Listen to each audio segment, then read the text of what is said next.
आप सभी का स्वागत है।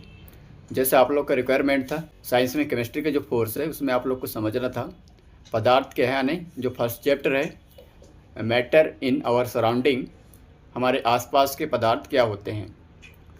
तो उसके बारे में डियर आज से हम क्लास स्टार्ट कर रहे हैं। जैसे आप लोग का डिमांड था कि हमारी क्लास कब से स्टार्ट कर रहे हो, और आप लोग का एग्ज़ाम भी आने वाले हैं, एग्ज़ाम की दृष्टि से वेरी इंपॉर्टेंट्स। तो हम जो है डियर आज से हम क्लास स्टार्ट, जिसमें मैटर्स पढ़ेंगे। मैटर्स में हम ब्रीफली डिस्कस करेंगे जो आपके एग्ज़ाम की दृष्टि से बहुत इंपॉर्टेंट्स है, मैटर इन और सराउंडिंग, और उसमें हमारे आसपास के पदार्थ, जिसमें हम हिंदी और इंग्लिश दोनों भाषा में पढ़ाएंगे। जिसमें क्योंकि ये भाषा मैटर नहीं करता, बाकी एक भाषा एक समझने का एक जरिया है ना। तो हम दोनों भाषा में ही पढ़ेंगे ताकि हिंदी और इंग्लिश मीडियम के सभी बच्चों को लेके चल सकें।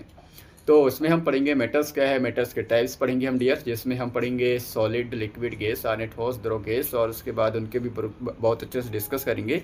और मैटर को दो भागों में बांटा गया है, एक भौतिक अवस्था और एक है आपके रासायनिक अवस्था, यानी फिजिकल प्रॉपर्टी और केमिकल प्रॉपर्टी। फिजिकल जो प्रॉपर्टी है उसको तीन स्टेट में डिवाइड किया गया है। कौन कौन से? सॉलिड, लिक्विड और गैस, आने ठोस, द्रव, गैस। इसके बारे में हम बहुत अच्छे से पढ़ेंगे। उसके बाद रासायनिक अवस्था में हम बात करें तो रासायनिक अवस्था आने केमिकल प्रॉपर्टी, उसको जो है दो भागों में बांटा गया है, डिवाइड किया गया है। कौन कौन से? प्योर सब्सटेंस और एक मिक्सचर सब्सटेंस।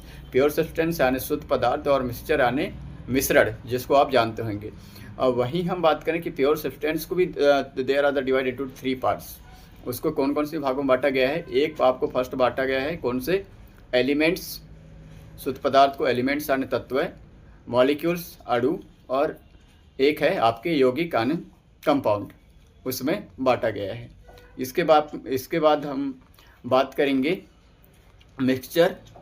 मिक्सचर क्या है, यानी मिश्रण क्या है? मिश्रण को दो भागों में बांटा गया है, एक होमोजीनियस और एक हेटेरोजीनियस। होमोजीनियस की हम बात करें डियर तो उसमें हम बात करें तो समागी मिश्रण, और हेटेरोजीनियस की हम बात करें तो विसमागी मिश्रण। इसके बारे में हम ब्रीफली डिस्कस करेंगे। और लगभग आपके दो चैप्टर हैं, एक मैटर इन और सराउंडिंग और सेकंड चैप्टर। लगभग ऑलमोस्ट यहाँ आपको बहुत सारी चीज़ें जो है डियर सीखने मिलेगा और कॉन्सेप्ट समझ में आएगा, है ना। और जब कॉन्सेप्ट वो चीज़ें समझ में आएगा तब आप आगे के छोटे छोटे चीज़ों को समझ पाएंगे। और मैटर एक ऐसा चैप्टर है जिसमें यदि आप बहुत अच्छे से चीज़ों को समझ लेते हैं ना, तो आगे जाके जो है आप केमिस्ट्री में एक स्ट्रॉन्ग पॉइंट को पकड़ पाते हैं और आगे जाके बहुत अच्छा कर पाते हैं, चाहे वो रिएक्शन मैकेनिज्म हो या छोटे छोटे अभिक्रिया आपको देखने को मिलते हैं जो, है ना। तो आज हम ये पढ़ेंगे और इसके बाद आगे जाके केमिस्ट्री में फोड़ मचाएंगे इसी कॉन्सेप्ट के साथ, और छोटे छोटे चीज़ों को हम सीखेंगे। क्योंकि हम पढ़ना हमारा उद्देश्य नहीं है, पढ़ने से ज़्यादा हमारा उद्देश्य सीखना है। सीखेंगे तभी तो हम जीवन में कुछ कर पाएंगे और आगे जाके हम लाइफ में कुछ